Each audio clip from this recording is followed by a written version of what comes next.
polls are currently showing that the Democratic Party is just about as unpopular as ever.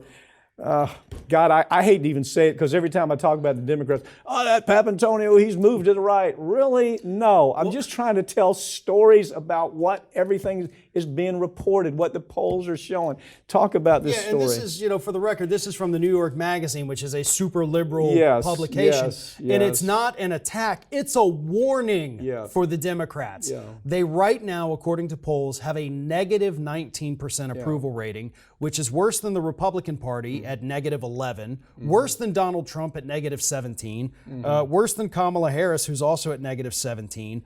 But the fact that the Democratic Party let me ask you something. Give me round that out a little bit. These numbers, the minus 17, minus 19. Yeah, it just means that there's 19% more who say that they have an unfavorable view than a favorable view. Okay, right. And when you have a Republican Party that to this day denies the results of the 2020 election, you got the Capitol riot, you've got all these nut jobs out there defending white supremacists, and when the general public looks and says, but I still like them better than the...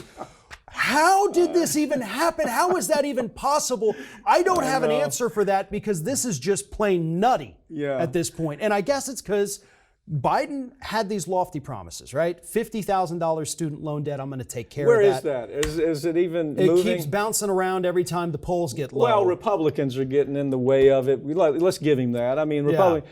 I don't know that changes anything anyway because the voters don't care about that. They don't. As a matter of fact, there were some polls that said if this passes, does it make any difference?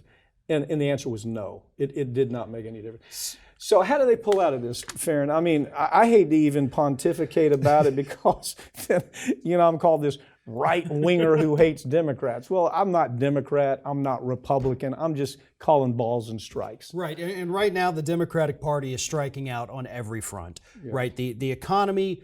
Biden was out there just a couple days ago talking about how the Democrats are so much better on the economy than the Republicans. The public doesn't buy it, right? I saw a poll that says majority of Americans say their paychecks today are actually lower than they were just a couple years ago. That's the biggest issue for America right now. It's the economy. It's economy, stupid. Exactly. I mean, that's always comes back to that. Are you better off than you were 2 years ago? Yeah. Most Americans say no. And they're in charge, so they get punished. The other thing that's showing really strongly right now is people, I call it the scared bejesus, and that is where people are afraid of what they're seeing in Ukraine as it seems to be expanding and developing. We just sent $40 billion more. They can't find baby formula. Yeah, they're just afraid of, there's this tension that's out there that they blame on Joe Biden. In defense of Joe Biden, it ain't just Joe Biden. It's the nutcases he surrounded himself with. Well, and here's the thing, and you and I have had these conversations before. People have to understand the Democrats are not in such a bad position right now because everybody's tuning into Fox News or because nobody's watching MSNBC. You crunch the numbers on this, you got less than 1% of the population that is tuning in to Fox, MSNBC, CNN, Newsmax, One America, all of those combined. Less than 1%. Less than 1% every day. So 99% of the American public, what are they doing? They're waking up, they're going to work, they're taking the kids to school, they're coming home, doing homework. Sitting around the table saying, hey, we can't... look, my paycheck is smaller today than it was 2 years ago. Yeah. Or saying, I can't afford to go to the grocery store because of... Or when I go, there's nothing there. It's not because they've all bought into propaganda. They're not even exposed to the propaganda like everybody wants to think. That statement you made is such a powerful statement. Who is it that's watching MSNBC and CNN and Fox? It's the folks that are completely committed to their political ideology. Yep. And it's less than 1%.